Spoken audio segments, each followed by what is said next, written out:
Hey guys, and welcome back to the channel. Today we are heading to Tokyo and Kyoto. I am not a vlogger, a travel vlogger specifically, so a lot of these clips, I have what I have, and we just really tried to enjoy our weekend, so bear with me. I hope you really love trains, because that is most of what this video is, because we just had a really great time running around the city for our very first chance, and you know, I've got some other clips of things in here, but it is a lot of trains. We did a train museum, all that kind of stuff, but I promise it's worth the watch. There's some awesome stuff that we got to see, especially just for a very fast, about 2.5 day weekend, really. So here's the coast of mainland. So other than being in the airport, we've never, traveled around the main part of Japan, so this was all very exciting. We left Okinawa, that's what you just saw. This is the start of Tokyo here. We actually flew over our hotel. It's called the 𝍊𝋼𝍊𝋼𝍊𝍊𝍊𝍊𝍊𝍊𝍊𝍊𝍊𝍊 Tokyo Daiba area is near the airport. It's actually connected to a train hub also, which you'll see here in just a little bit. And there's Fuji. Unfortunately, she hid from us for most of the trip. I don't have very many good shots of her, but we're hoping to go back in the spring and change that a bit. So right out of the airport, we got on the monorail, or like the lighter trains. We'll start to see more actual train stations and stuff here in just a little bit, but these are some of our first views of the actual city, which is beautiful. Y'all, Tokyo is so clean. It's so nice. It is what I expected and not, actually, all at the same time.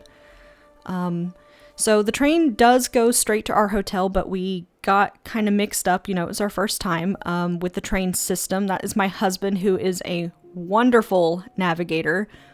Oh yeah, and we had to get our passes first because, we had charged up our phones ready for it, but we wanted the card because, one, it's easier, and two, you can kind of collect them. You know, we've got the one from Okinawa for the monorail, so that was cool. Alright, so we're trying to figure out how to get to our actual hotel. We ended up having to walk a little bit towards the end, but it's kind of nice because I got a good shot of the hotel as we were walking up on it, and you can actually see how the train connects to it.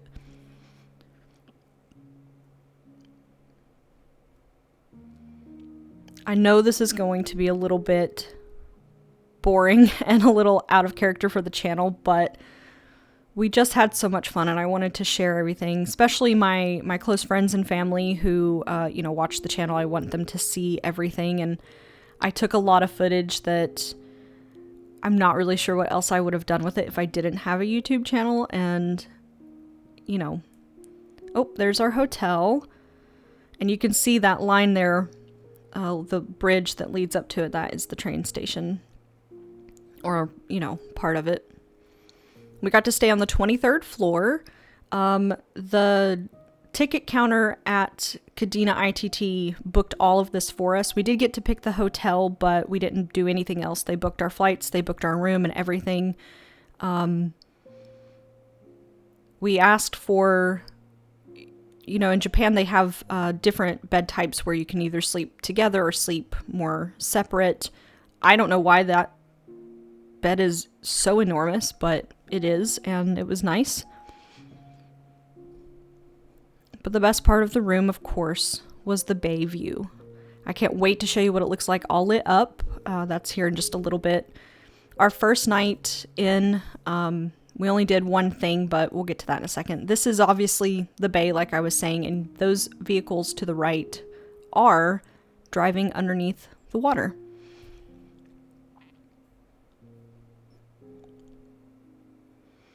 So, like I was saying, the first thing and the only thing that we did the night that we got in, because it took us a little while to, learn to navigate, is a museum called Small Worlds for miniatures. If you guys have been on the channel for a while, you know that I love tiny things and miniatures and collectibles, and this was by far the best museum I've been to like this. It had interactive stuff where you could push buttons and other little things would be animated or lights would light up, But obviously the coolest part is happening right now, where they actually launched this Saturn V rocket and the space shuttle. If you look in the back, you can see the jet that takes that and launches it as well. So they wheel this all the way out to the launch pad, just like they would in Florida. That's another part of the interactive. That's like the control center.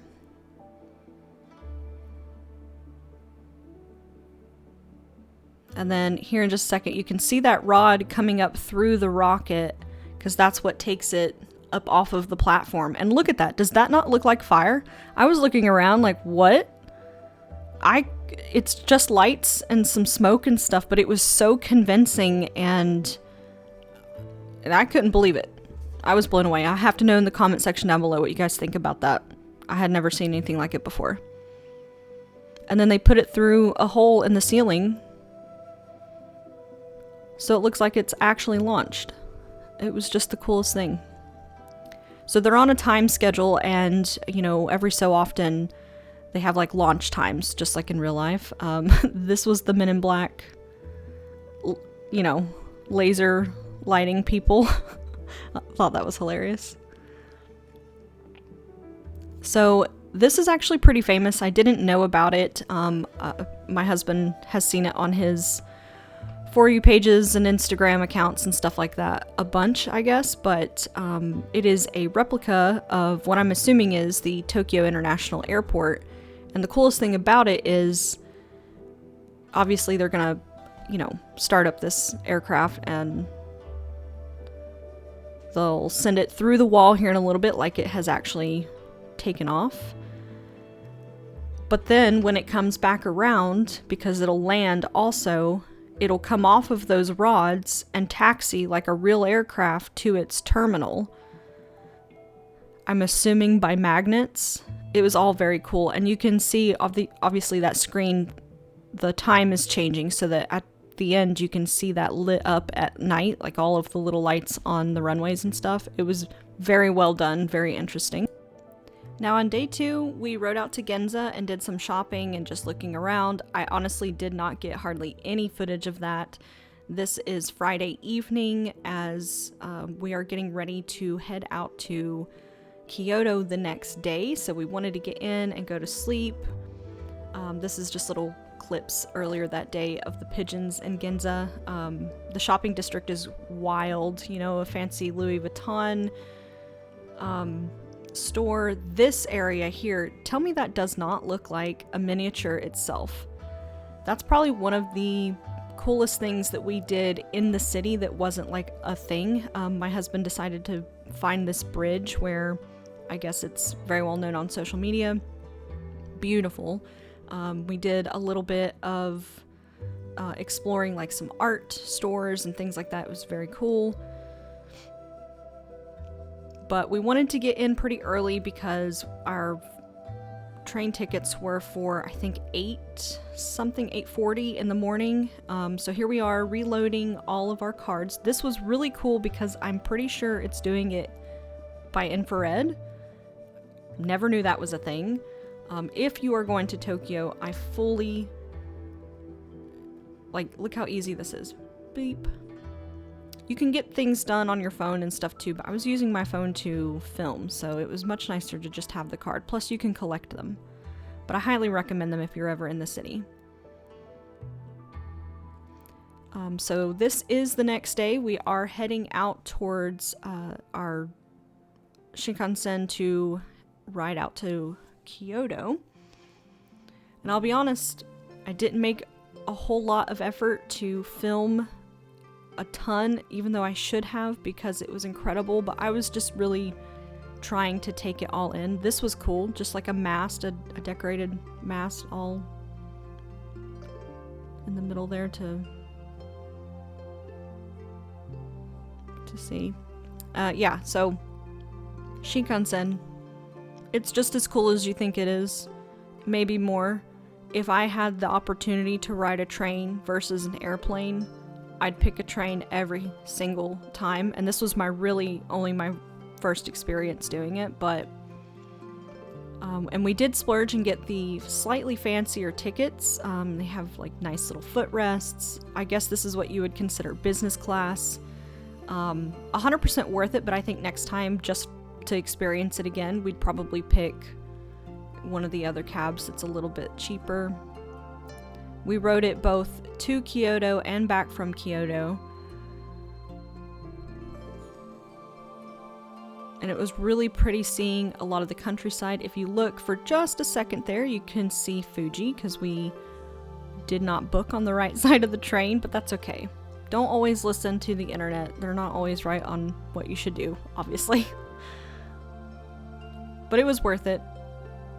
10 out of 10, we would absolutely do it again, and we are hoping to go back in the spring and, you know, do a few things a little less touristy.